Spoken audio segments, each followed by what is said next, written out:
নমস্কার, আশা করি ভালো আছেন সবাই। আমি প্রসেনজিৎ, আর আপনারা দেখছেন ডিউ রুপ পট গার্ডেন। গত সপ্তাহে একটা গাছ দেখিয়েছিলাম।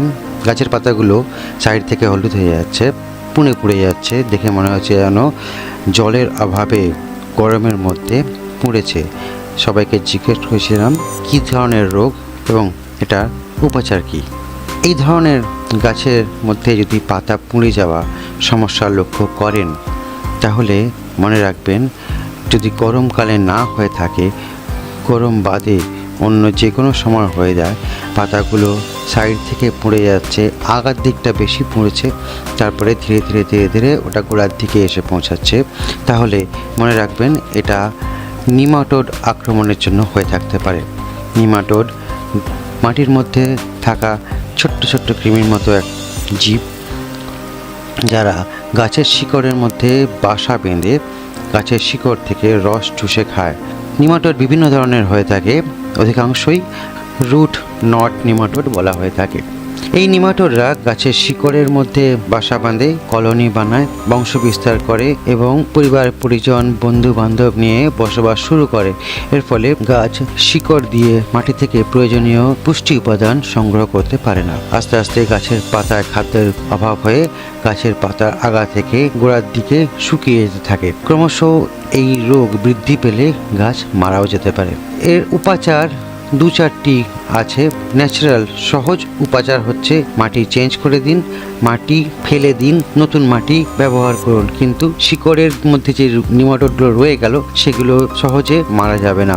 তাহলে দ্বিতীয় উপায় হচ্ছে মাটি চেঞ্জ করার সাথে সাথে ওই টবেই কিছু গাঁদা গাছের বীজ পুঁতে দিন। গাঁদা গাছের বীজ পুঁতলে গাঁদা যে গন্ধ, এই নিমাটোডরা সেই গন্ধ সহ্য করতে পারে না এবং ওই টব থেকে ওরা তখন দ্রুত পালিয়ে যেতে চায়। পালিয়ে গেলে আলটিমেটলি আপনার টব থেকে বেরিয়ে যাবে। টব এবং পালিয়ে যাওয়ার রাস্তা মানে নালির মধ্যে অন্য কোনো টব রাখবেন না, যাতে গিয়ে ওই টবে ওরা ঢুকে বাসা বাঁধতে পারে। কাজেই টবের আশেপাশে নালি অবধি ব্লিচিং পাউডার দিয়ে দিন। নিমাটোড যদি বেরিয়ে যায় তাহলে মারা যাবে। আচ্ছা, এটা গেল ন্যাচারাল পদ্ধতি। দ্বিতীয় পদ্ধতি হচ্ছে কেমিক্যাল বা বায়োকেমিক্যাল বলতে পারেন। অর্গানিক পদ্ধতিতে সারাতে চাইছি, সেই জন্য কিছু মেটেরিয়াল উৎকর্ষ থেকে অর্ডার দিয়েছিলাম। আজ তাদেরই আনবক্সিং করব।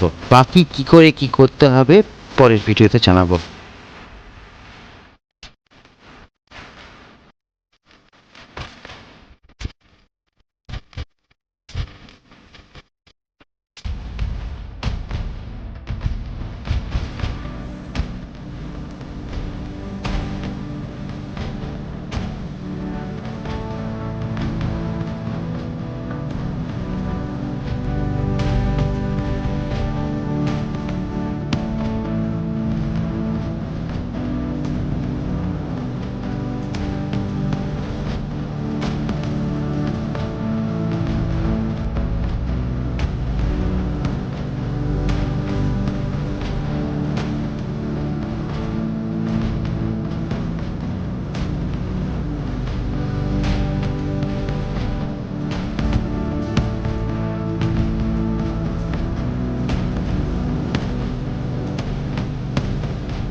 আজ এই পর্যন্তই।